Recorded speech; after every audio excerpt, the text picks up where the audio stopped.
So, these were the things that happened. These were each man's interrogation, the ordinary men's nefarious acts. Into the 1960s, 2 experiments were conducted. And the reason why they were conducted was because they wanted to prove a point. They wanted to prove that the thing that happened in Germany could happen anywhere in the world.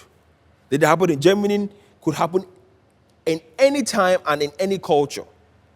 And there were arguments that, it happened in Germany because Germans they follow rules, they follow authority. It will never happen in America. It can never happen in America. America is the land of the free, home of the brave. Never will it happen in America. So 2 experiments came up to not prove them wrong, but to see how Americans would react to it.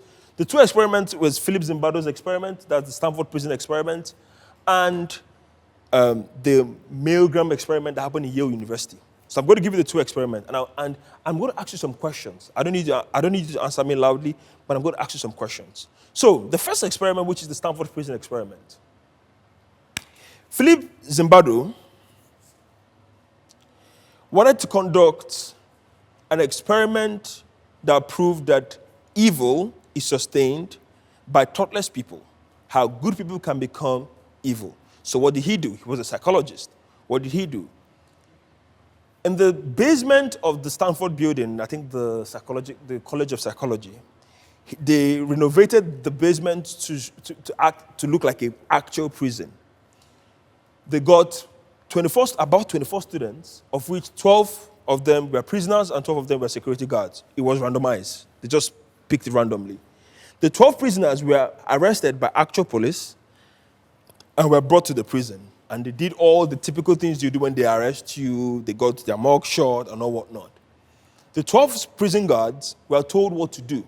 They had an objective to keep these people docile, to keep them obeying rules, to keep them afraid, to keep them to obey to authority, and not so that they will not rise up against the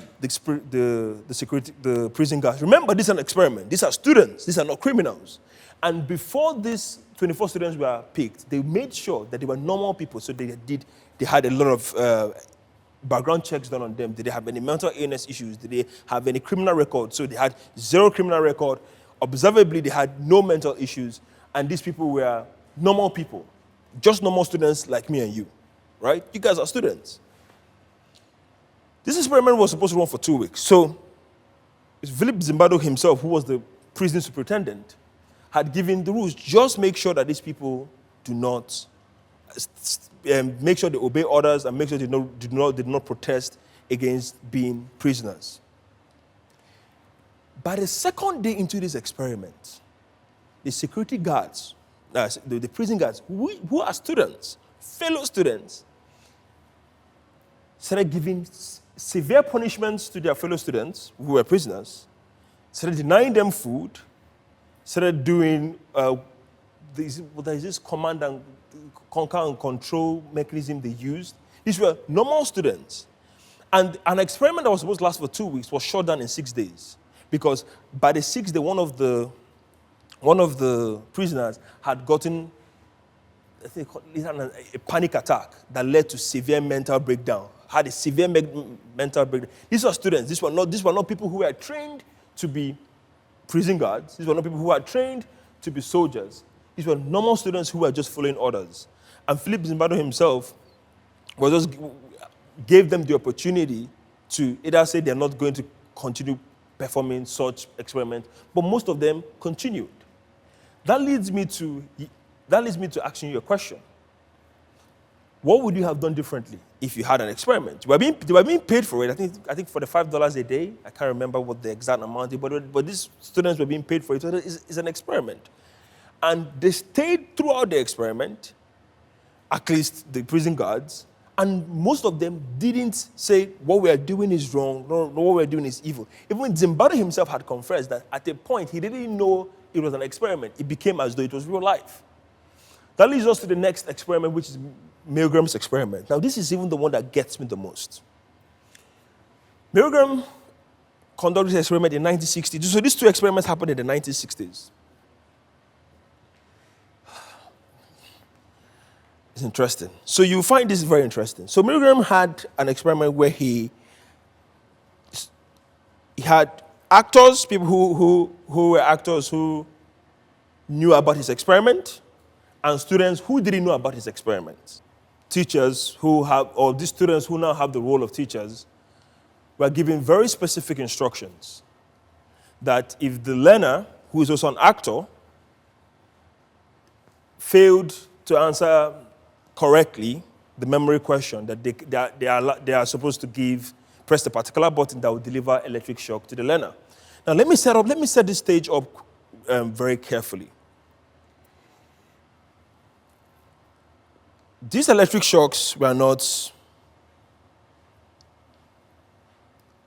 actually being delivered to the learners, but the students didn't know that, or the teachers didn't know that.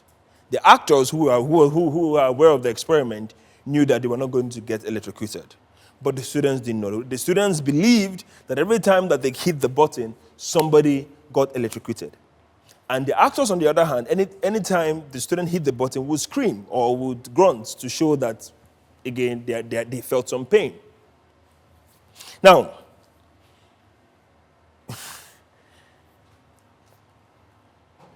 they had an authority figure, and as we put that in quotes, who was supervising this experiment, who told the teachers that you have to continue with this experiment. Every time the learner fails to answer the memory question, just deliver the shock. And this shock has to increases with intensity with each time they fail a question. So if I ask you a question and you fail it, I deliver 15 volts. If I ask you the second question and you fail it, I deliver 20 volts. And it continued to, there's a particular big button on the panel that showed danger shock, XXX. Do not press it, but it's like it showed that if you press on it and that shock is delivered, it's actually lethal. The learner on the other end could die. And this is interesting.